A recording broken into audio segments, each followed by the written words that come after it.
சுப்பமாமா அதுக்குள்ள வந்துட்டார் போல இருக்கு. சரி, அவருக்கு ஜூஸ கொடுத்து அசத்துவோம்.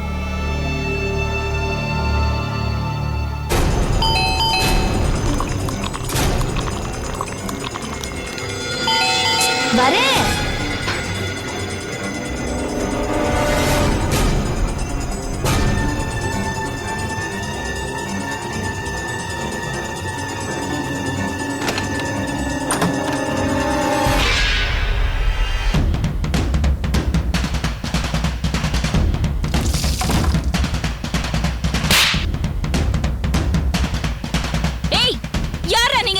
ரோல் நம்பர் 1, சத்தம் போடக்கூடாது. ரோல் நம்பர் 2, எங்களை எதிர்த்து கேள்வி கேட்காம நாங்க சொல்றத மட்டும்தான் கேட்கணும்.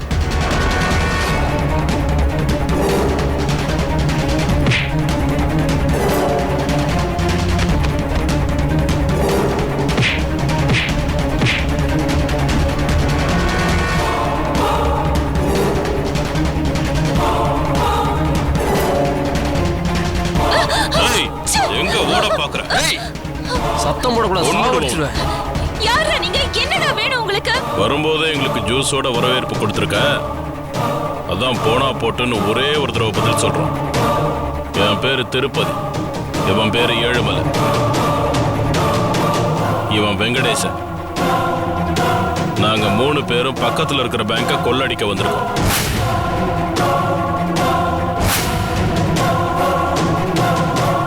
நாங்க தங்கறதுக்கு வசதியான வீடு, யாரும் சந்தேகப்படாத ஒரே வீடு, போலீஸ் எஸ்ஐயா இருக்கிற உன் வீடு தான். நாங்க 3 நாள் இங்க தங்க போறோம். இங்க இருந்து யாரும் வெளியே போக கூடாது, வெளியில இருந்து யாரும் உள்ள வரக்கூடாது. 3 நாள் நீ எங்க கஸ்டடியில ஹவுஸ் அரெஸ்ட்ல தான் இருக்கணும். ஏய், நான் போலீஸ்காரி, என்கிட்டே வெச்சுக்கிறியா? உங்களை உண்டலாம பண்ணிடுவா. ஏய், எனக்கு தெரியும் நீ போலீஸ்காரின்னு. என் கத்திக்கு தெரியுமா? அதுக்கு தெரிஞ்சதெல்லாம் ரத்தம் மட்டும்தான். ஏதாவது பேசுறேன்னு வச்சுக்க, சொருகிருவேன். ஏய், உங்களுக்கு என்னடா வேணும்? யாரா நீங்களா? ஏய், எங்களுக்கு வேணுங்கிறத நாங்களே எடுத்துக்கிறோம். நீ கொஞ்ச நேரம் வாயை மூடிட்டு உட்காரு. உட்காரு. ஏய், சொல்றாருல, பேக்கர்.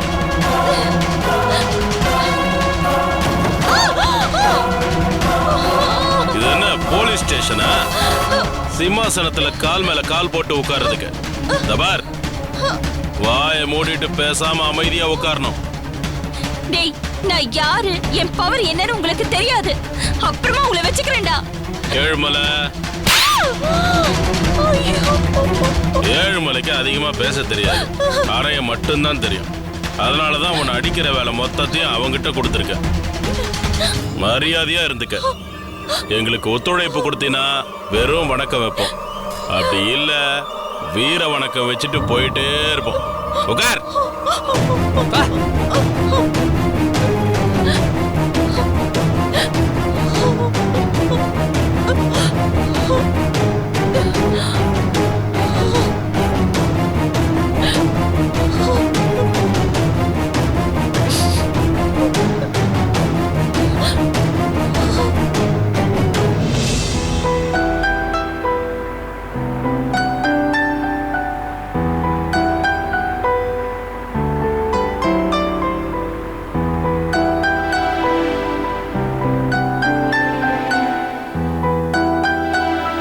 ஏய், ஃபேன் எதுக்குடி ஆஃப் பண்ண? மனுஷனுக்கு புழுங்கும்ல. அனாவசியமா ஃபேன் ஓடுனா கரண்ட் பில் யார் கட்டுறது? நீ தான் கட்டணும். அதுக்கு தான் உங்க கையில பணம் கொடுத்துருக்கேன். அவன் தெரியாம தான் கேக்குறேன். அனாவசியமா எங்க ஃபேன் ஓடுது? நான் தான் உட்காந்துருக்கேன்ல. ஃபேன் என்ன தனியாவ சுத்துது? ஆமா, நீங்க தனியா உட்காந்துருக்கேன்னு ஃபேன் போடுறது, அங்க உள்ள உங்க தங்கச்சி அவ தனியா ஃபேனை போட்டுக்கிறது. இப்படி தனித்தனியா ஓடுச்சுன்னா கரண்ட் பில் வந்ததும் யார் கட்டுறது? என்னடி பேசுற? அதுக்காக ஃபேன் இங்க ஓடுது, எல்லாரும் இங்க ஒண்ணா வாங்கன்னு சொல்லி திருவிழால கூப்பிடுற மாதிரி கூட சொல்றியா? ஆமா, இதுல எல்லாம் சிக்கனம் பண்ண முடியுமா? முடியும். இது மட்டும் கிடையாது, இனிமே மிக்ஸி, கிரைண்டர் எதுவுமே நான் யூஸ் பண்ண போறது இல்ல. அம்மிக்கல்லையும் ஆட்டுக்கல்லையும் வாஷ் பண்ணி வச்சிருக்கேன், இனிமே அதை தான் யூஸ் பண்ண போறேன். பாவண்டி நீ, வெயிலே படாம வளர்ந்த உடம்பு. இனிமேல் நீ எப்படிதான் அந்த அம்மிக்கல்லையும் ஆட்டுக்கல்லையும் சட்னி அரைக்க போறியோ மாவு அரைக்க போறியோ தெரியல. நான் ஏன் அரைக்க போறேன்? எனக்கு என் வீட்டுக்காரர் இருக்காரு, அவர் அரைச்சு கொடுப்பாரு. எது? ஹலோ, இந்த விளையாட்டுலாம் நான் வரலமா. நான்லாம் அரைக்க மாட்டேன். நான் எப்ப ஒன்னு அரைக்க சொன்னேன்? என் வீட்டுக்காரர் தான் அரைப்பாருன்னு சொன்னேன். ஏய் ஏய், உன் வீட்டுக்காரன் நான் தானடி. புரியுதுல? அப்ப நீ தான் அரைச்சு கொடுக்கணும், எல்லா வேலையும் பார்க்கணும், அரைக்கிறதுக்கு வா. போடு, என்னால அரைக்க முடியாது. மா மா என்ன காப்பாத்துமா, பாருமா அவள. ஏண்டா என்ன கேக்குற? நிர்வாகத்தை நீ தானே கைமாத்தி விட்ட, இப்ப அனுபவி. மா அதுக்காக இந்த மிக்ஸி கிரைண்டர் எல்லாத்தையும் ஒதுக்கிட்டு ஆட்டுக்கல்ல அம்மிக்கல்ல ரேஞ்சுக்கு வந்துட்டாமா.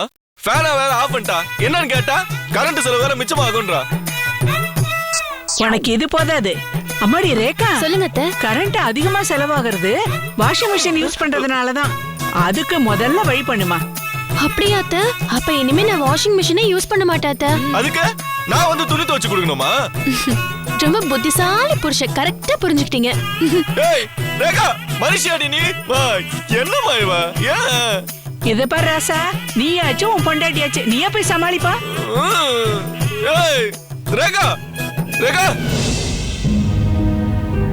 அம்மா அம்மா, மளிகை சாமான் கொண்டு வந்துருக்குமா? அம்மா, மளிகை சாமான் கொண்டு வந்துருக்குமா?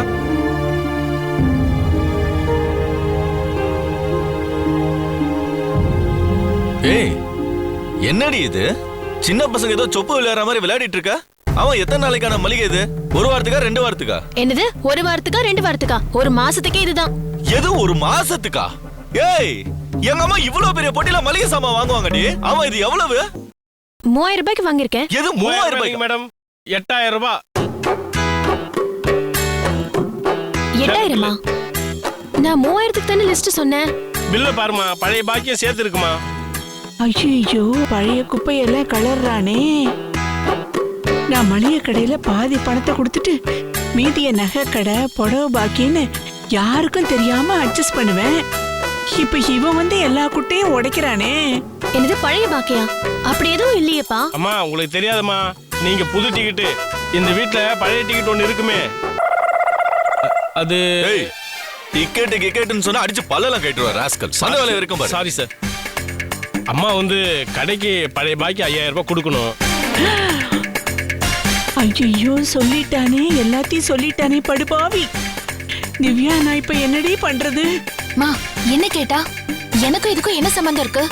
நீயே போமா, சமாளி. ஏண்டி அறிவு கட்டவளே, இப்ப நீ கட்டியிருக்கிறியே இந்த புடவை, இது இன்ஸ்டால்மெண்ட்ல புடவைக்காரர்கிட்ட வாங்கினது. மளிகை கடை பாக்கிய குறைச்சிதான் இன்ஸ்டால்மெண்ட் பணத்தையே கட்டின. நீயும் என் கூட வா. என்ன என்னையும் கூப்பிடுற? நான் வரல. நேத்திக்கு கடைக்கு போயிருந்தோம்ல, ஹோட்டல்ல இடியாப்பமும் பாயாவும் சாப்பிட்டல, நல்லா இருந்துச்சா? நல்லா இருந்துச்சுமா, சூப்பரா இருந்துச்சு. அது இந்த மளிகை பாக்கி பணத்துல பணம் கொடுத்து வாங்கினதுதான். இங்க பாருப்பா, பழைய பாக்கில எனக்கு எதுவும் தெரியாது. நான் புது கிராக்கி. ஏய் நீயே உன்னை கிராக்கி அது இதுன்னு சொல்லிட்டு அப்புறம் அவன் அம்மாவையும் கிராக்கின்னு சொல்லுவான். என்னடி பேசிட்டு பேசி? ஐம் சாரிடா, ஏதோ டென்ஷன்ல கிராக்கி அது இதுன்னு சொல்லிட்டேன். I'm sorry. மா மா கூப்பிடுறானே. மா. ஐயோ, கோர்ட்ல 3 தடவை கூப்பிடுற மாதிரி ஏல விடுறானே. சோ மா வாமா.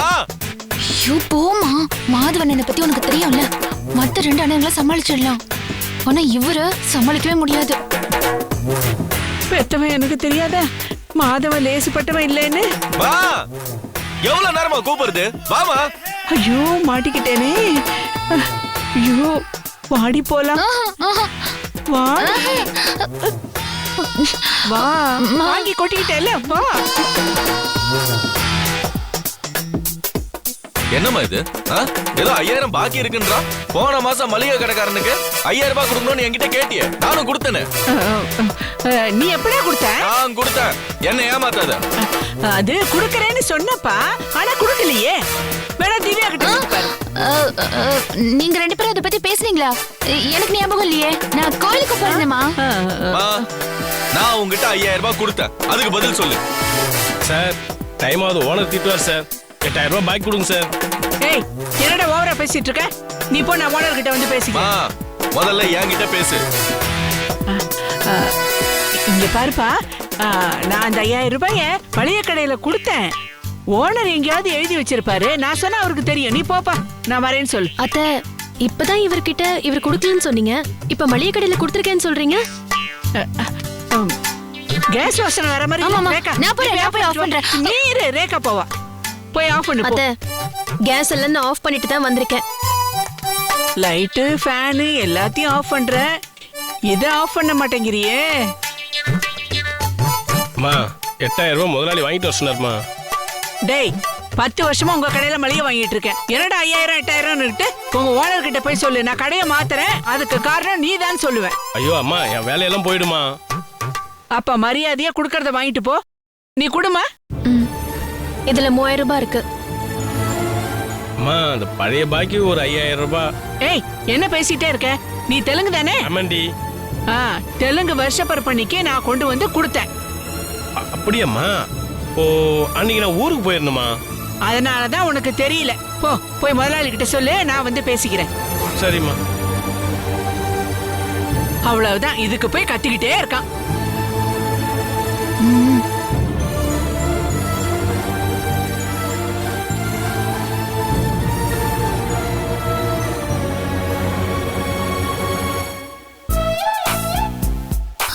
மா, ஒரு வழியா தப்பிச்சோம். ஏண்டி, அம்மாவுக்கு ஒரு ஆபத்துனா காப்பாத்துவேன்னு பார்த்தா எஸ்கேப் ஆகுறதுலயே இருக்க. நீ எல்லாம் என் பொண்ணா? மா, 5 10 சமாளிக்கலாமா? 5000 ஆச்சே. என்னடி பண்றது? இந்த மாசம் நகை சீட்டு கட்டணும். 5000க்கு நான் எங்க போவேன்? இன்னும் 6 மாசம் இருக்கே. ஐயோ. ஆமா, இப்ப என்னமா பண்ண போற? ஏய், இனிமே தாங்காதுடி. நம்மளால சமாளிக்க முடியாது. எப்படியாவது ரேகா கையில இருந்து வீட்டு நிர்வாகத்தை நாம புடுங்கணும். அதுக்கு ஏதாவது நல்ல ஐடியா சொல்லு. என்னமா சொல்ற? ஆமாண்டி, பாவத்துக்கு ஆபத்து வந்துருச்சு. இனிமே ஆபத்துக்கு பாவம் இல்ல. மா, நீ பயத்துல என்னென்னமோ உளறமா. ஏய், இந்த மாதவ படுபாவி அம்மாவை அம்போன்னு விட்டுட்டு பொண்டாட்டி பக்கம் சாய்வான்னு நான் கொஞ்சம் கூட எதிர்பார்க்கலையே. பட்டு புடவை, உனக்கு நகைச்சீட்டு போட்டது, அத்திப்பட்டுல இடம் வாங்கினது, எல்லா ரகசியமும் இனிமே ஒன்னா வெளியே வருமே. எல்லா பணமும் கரெக்ட் டயத்துக்கு கட்டலன்னா முதலுக்கே மோசமாயிடும்டி. அம்மா, நீ கவலைப்படாத. அன்னி கையில இருக்கிற நிர்வாகத்தை புடுங்கணும், அவ்வளவுதானே? அதுக்கு ஏதாவது யோசிப்போம், சரியா?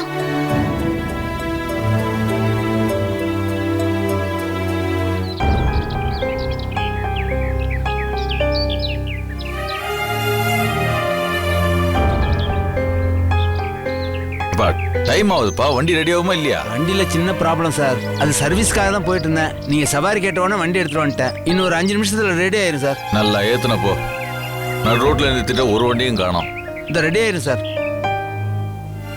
சீக்கிரம் பாரு.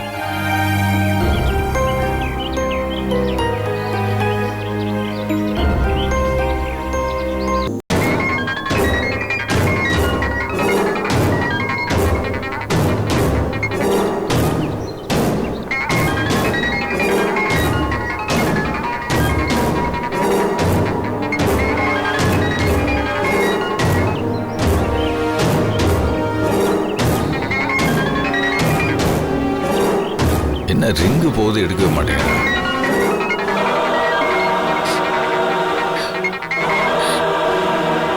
ஹலோ கவிதா, நான் சுப்பு பேசுறேங்க. வர்ற வழியில ஆட்டோ ரிப்பேர் ஆயிடுச்சு. நான் வர்றது கொஞ்சம் லேட் ஆகும். எத்தனை மணிக்கு கொடைக்கானலுக்கு பஸ், எங்கேருந்து புக் பண்ணிருக்கீங்க? பேசுறது கேக்குதுங்களா? கொடைக்கானலுக்கு எத்தனை மணிக்கு பஸ்? சுபமாமா, பிளான்ல ஒரு சின்ன சேஞ்ச். திடீர்னு என் அண்ணன் வீட்டுக்கு வந்துட்டாரு. இப்ப நானும் அண்ணனும் கொடைக்கானலுக்கு போறோம். அதனால நீங்க வர வேண்டாம். என்னங்க நீங்க? நான் ஆபீஸ் வேற 2 நாள் லீவ் சொல்லிட்டேன். அம்மாவை பார்க்க போறேன்னு சரஸ்கிட்ட வேற போய் சொல்லிட்டு வந்திருக்கேன். அதெல்லாம் அப்புறம் பேசிக்கலாம். நீங்க போனை வைங்க. நீங்க இங்க வர வேண்டாம். நீங்க திரும்ப போயிடுங்க. முதல்ல சொல்லிருக்கலாம் இல்லைங்க? சும்மா இருந்தவனை தூண்டி விட்டு இப்ப திரும்ப போயிருங்கன்னா நான் எங்க போவேன்? இப்போ என் நிலைமை புரியாம வளவளன்னு பேசிட்டே இருக்காதீங்க. திரும்ப போங்கன்னா போங்க, நான் அப்புறம் ஃபோன் பண்றேன்.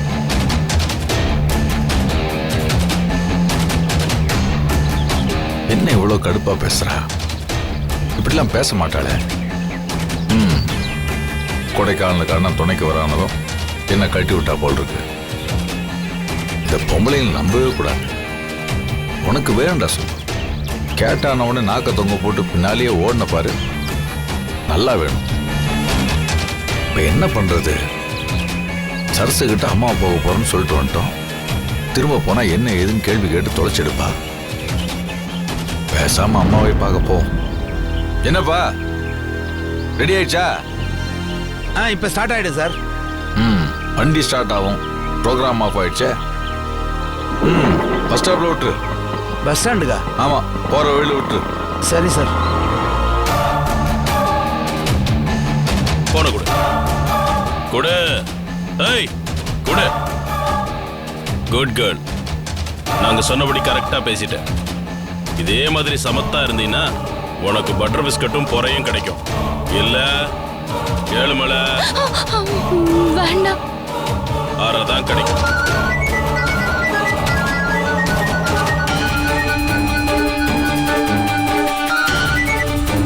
ஹலோ, ஓகே சார், அதான் வரேன் சார். டேய், பாஸ் தான் கூப்பிட்டாரு. வெளியே இருக்காரா? நான் போய் பார்த்துட்டு வரேன். உங்களுக்கு பாஸ் வேற இருக்கானா? யாரா அவன்? ஏய், மரியாதை மரியாதை. அவர் பேர் என்ன தெரியுமா? பாஸ் என்கிற பாஸ்கரன். நான் அவரை போய் பார்த்துட்டு வந்துடுறேன். வெளியில பூட்டிட்டு தான் போவேன். டேய், இவனை வர்றதுக்குள்ள ஏதாவது முரண்டு பண்ணான்னு வைங்க. இறக்கமே இல்லாம கதையை முடிச்சிருங்க. ஏய், மரியாதையா நடந்துக்கணும். வெங்கடேசா, ஒழுக்கமா இல்ல? வீட்டுல ஏசி இருந்தா ஃபுல்லா ஆன் பண்ணி நல்லா குளு குளு குளுன்னு கொடைக்கானல் மாதிரி வைடா. நான் போய் பார்த்துட்டு வந்துடுறேன்.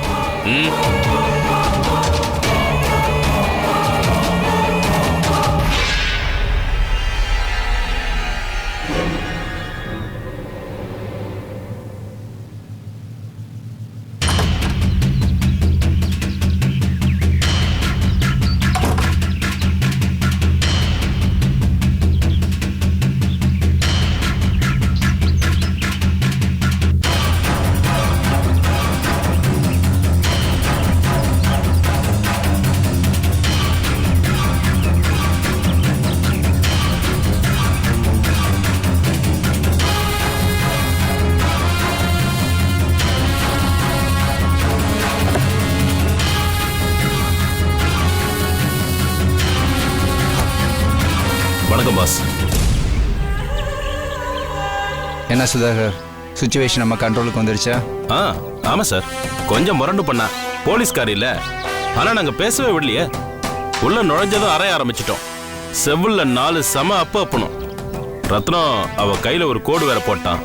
பாப்பா பாவம் பயந்துருச்சு. இங்க பாருங்க சுதாகர், அவளை நம்பாதீங்க. அவ எப்ப வேணாலும் எப்படி வேணாலும் மாறுவா. நான் சொன்ன மாதிரியே பேங்க் கொள்ளைக்கு தான் வந்தேன் அவட்ட சொல்லிட்டு இருக்கீங்களா? ஆமா சார், அப்படி ஒரு பொய்ய சொல்லி அவளை தசை திருப்பியாச்சு. அதையே மெயின்டைன் பண்ணுங்க. Okay sir. சார், ஒரு ஃபோன் வந்தது. அவன் பேர் ஏதோ சுப்புவான்.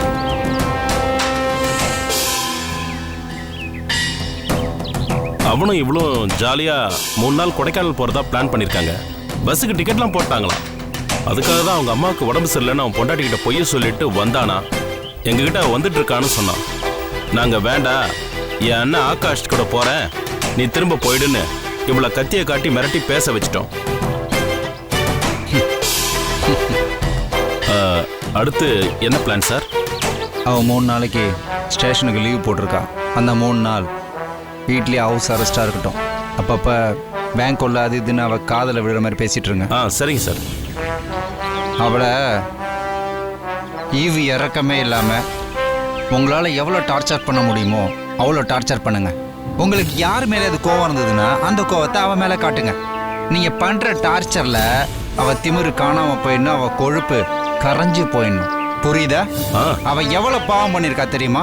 ஊரில் ஒரு குடும்பத்தோ நிம்மதியாக இருக்க விடுறதில்ல, எல்லா குடும்பத்தையும் நாசம் பண்ணியிருக்கா. அது மட்டும் இல்லை, என்னை அந்த ஊரை விட்டே ஓட ட்ரை பண்ண வச்சவ, என்னை சூசைட் பண்ணுற அளவு கொண்டு போய் விட்டவ தெரியுமா? நீங்க பண்ற அந்த டார்ச்சர்ல இந்த ஜென்மத்துல அந்த 3 நாளா மறக்கவே கூடாது அவ. புரியுதா? சரிங்க சார். அப்புறம் ஒரு முக்கியமான விஷயம், என்னதான் டார்ச்சர் பண்ணாலும் அவ ஒரு பொண்ணு, லிமிட்டுக்குள்ள தான் இருக்கணும்.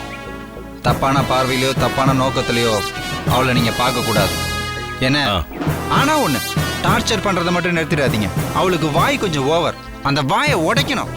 புரியுதா? புரியுது. நீங்க ஒரு வேலைக்காரி மாதிரி அவளை நடத்தணும். பிச்சைக்காரியாவே ஆக்கிடுறோம், கவலையை விடுங்க. இங்க பாருங்க, தண்ணியை போட்டு மல்லாந்துடக்கூடாது. அந்த சந்தர்ப்பத்துக்கு தான் அவ காத்துட்டு இருப்பா, அப்படியே தப்பிச்சு போயிடுவா. நாங்க பாத்துக்கிறோம் சார். நாங்க கான்டாக்ட்லயே இருக்கோம். வர சார்.